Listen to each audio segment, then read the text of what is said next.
دوستو، بزرگوں اور عزیزان گرامی، کون مسلمان ایسا ہوگا جو رمضان کے مہینے کی عظمت اور برکت سے واقف نہ ہو؟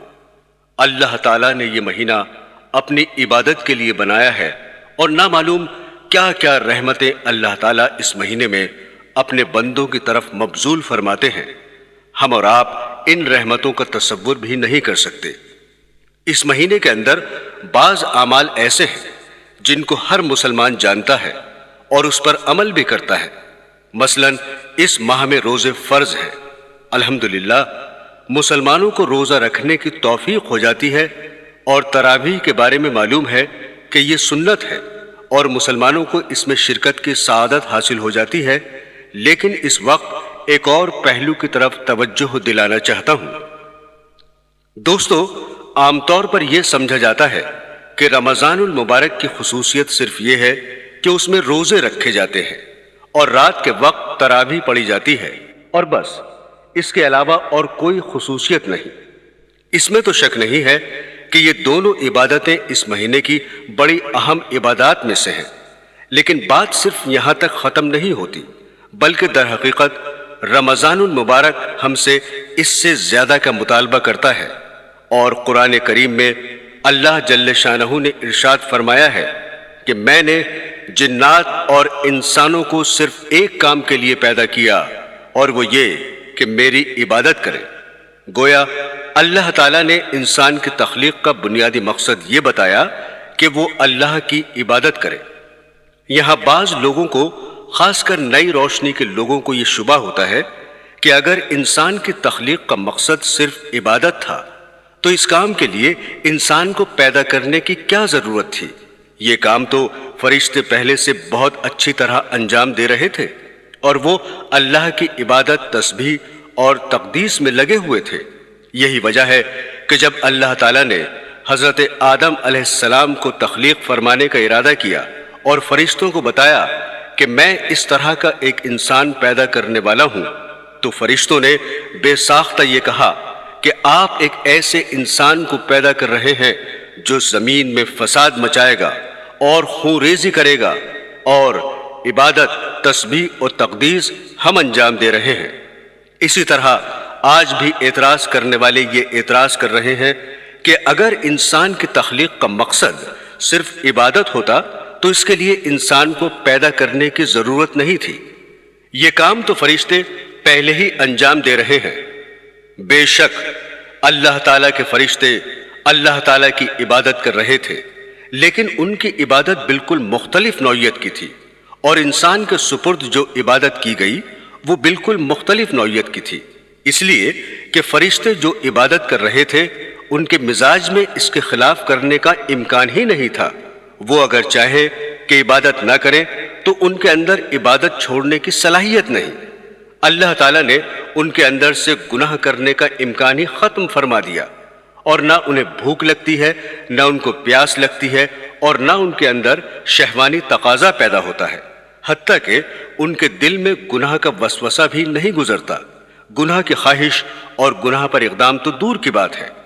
اس لیے اللہ تعالیٰ نے ان کی عبادت پر کوئی اجر و ثواب بھی نہیں رکھا، کیونکہ اگر فرشتے گناہ نہیں کر رہے ہیں تو اس میں ان کا کوئی کمال نہیں، اور جب کوئی کمال نہیں تو پھر جنت والا اجر و ثواب بھی مرتب نہیں ہوگا۔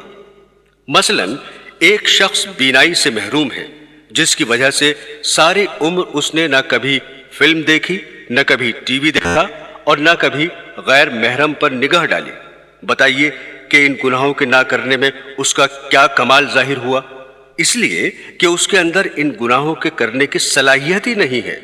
لیکن ایک دوسرا شخص جس کی بینائی بالکل ٹھیک ہے، جو چیز چاہے دیکھ سکتا ہے، لیکن دیکھنے کی صلاحیت موجود ہونے کے باوجود جب کسی غیر محرم کی طرف دیکھنے کا تقاضا دل میں پیدا ہوتا ہے، وہ فوراً اللہ تعالیٰ کے خوف سے نگاہ نیچی کر لیتا ہے۔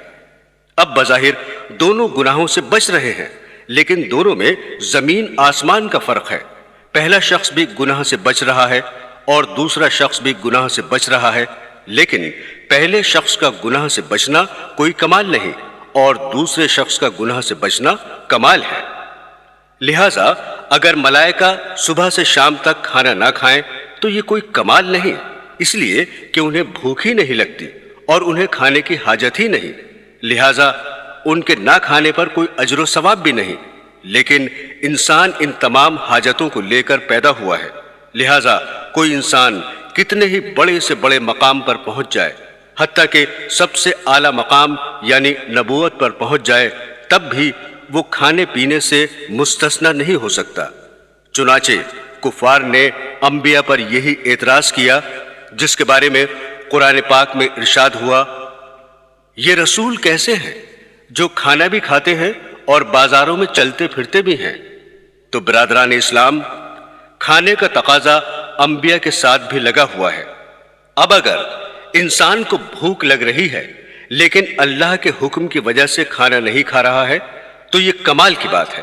اس لیے اللہ تعالیٰ نے فرشتوں سے فرمایا کہ میں ایک ایسی مخلوق پیدا کر رہا ہوں جس کو بھوک بھی لگے گی، پیاس بھی لگے گی، اور اس کے اندر شہوانی تقاضے بھی پیدا ہوں گے، اور گناہ کرنے کے دائیے بھی ان کے اندر پیدا ہوں گے۔ لیکن جب گناہ کا دائیہ پیدا ہوگا اس وقت وہ مجھے یاد کر لے گا اور مجھے یاد کر کے اپنے نفس کو اس گناہ سے بچا لے گا۔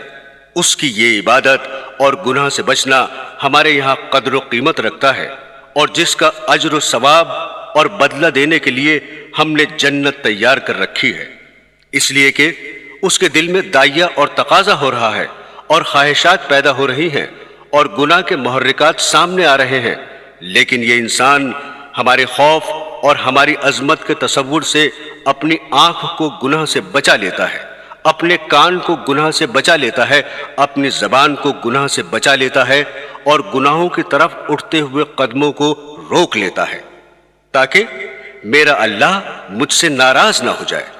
یہ عبادت فرشتوں کے بس میں نہیں تھی، اس عبادت کے لیے انسان کو پیدا کیا گیا۔ برادران اسلام، حضرت یوسف علیہ السلام کو جو فتنہ زلیخا کے مقابلے میں پیش آیا، کون مسلمان ایسا ہے جو اس کو نہیں جانتا؟ قرآن کریم کہتا ہے کہ زلیخا نے حضرت یوسف علیہ السلام کو گناہ کی دعوت دی۔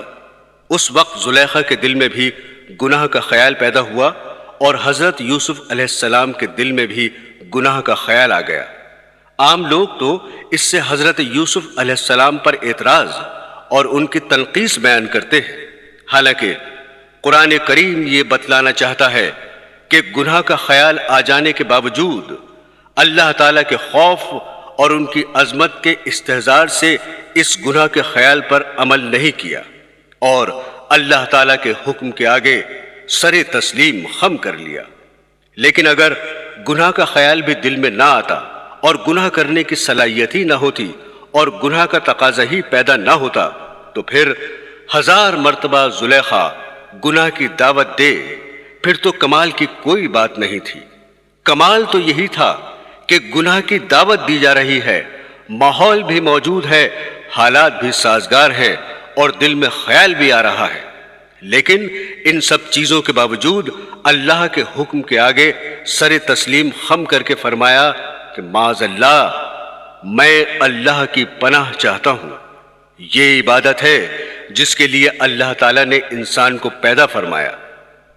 جب انسان کا مقصد تخلیق عبادت ہے تو اس کا تقاضا یہ تھا کہ جب انسان دنیا میں آئے تو صبح سے لے کر شام تک عبادت کے علاوہ کوئی اور کام نہ کرے، اور اس کو دوسرے کام کرنے کی اجازت نہ ہونی چاہیے۔ چنانچہ دوسری جگہ قرآن کریم نے فرمایا ہے کہ اللہ تعالیٰ نے مومنوں سے ان کی جانیں اور ان کے مال خرید لیے، اور اس کا معاوضہ یہ مقرر فرمایا کہ آخرت میں ان کو جنت ملے گی۔ جب ہماری جانیں بک چکی ہیں تو یہ جانیں جو ہم لیے بیٹھے ہیں وہ ہماری نہیں ہیں، بلکہ بکا ہوا مال ہے، اس کی قیمت لگ چکی ہے۔ جب یہ جان اپنی نہیں ہے تو اس کا تقاضا یہ تھا کہ اس جان اور جسم کو سوائے اللہ کی عبادت کے دوسرے کام میں نہ لگایا جائے۔ لہٰذا اگر ہمیں اللہ تعالیٰ کی طرف سے یہ حکم دیا جاتا ہے کہ تمہیں صبح سے شام دوسرے کام کرنے کی اجازت نہیں، بس صرف سجدے میں پڑے رہا کرو اور اللہ اللہ کیا کرو، دوسرے کاموں کی اجازت نہیں، نہ کمانے کی اجازت ہے نہ کھانے کی اجازت ہے، تو یہ حکم انصاف کے خلاف نہ ہوتا۔ اس لیے کہ پیدا ہی عبادت کے لیے کیا گیا۔ لیکن قربان جائیے ایسے خریدار پر کہ اللہ تعالیٰ نے ہماری جان و مال کو خرید بھی لیا اور اس کی قیمت بھی پوری لگا دی، یعنی جنت۔ پھر وہ جان و مال ہمیں واپس بھی لوٹا دیا کہ یہ جان و مال تم اپنے پاس رکھ لو، اور ہمیں اس بات کی اجازت دی کہ کھاؤ پیو کماؤ اور دنیا کے کاروبار کرو، بس 5 وقت کی نماز پڑھ لیا کرو اور فلاں فلاں چیزوں سے پرہیز کرو، باقی جس طرح چاہو کرو۔ یہ اللہ تعالیٰ کی عظیم رحمت اور عنایت ہے۔ لیکن دوستو، جائز کرنے کا نتیجہ کیا ہوتا ہے؟ اللہ تعالیٰ بھی جانتے تھے کہ جب یہ انسان دنیا کے کاروبار اور کام دھندوں میں لگے گا تو رفتہ رفتہ اس کے دل پر غفلت کے پردے پڑ جایا کریں گے اور دنیا کے کاروبار اور دھندوں میں کھو جائے گا۔ تو اس غفلت کو دور کرنے کے لیے وقتاً فوقتاً کچھ اوقات مقرر فرما دیے ہیں۔ ان میں سے ایک رمضان المبارک کا مہینہ ہے، اس لیے کہ سال کے 11 مہینے تو آپ تجارت میں، زراعت میں، مزدوری میں اور دنیا کے کاروبار اور دھندوں میں کھانے کمانے اور ہنسنے بولنے میں لگے رہے، اور اس کے نتیجے میں دلوں پر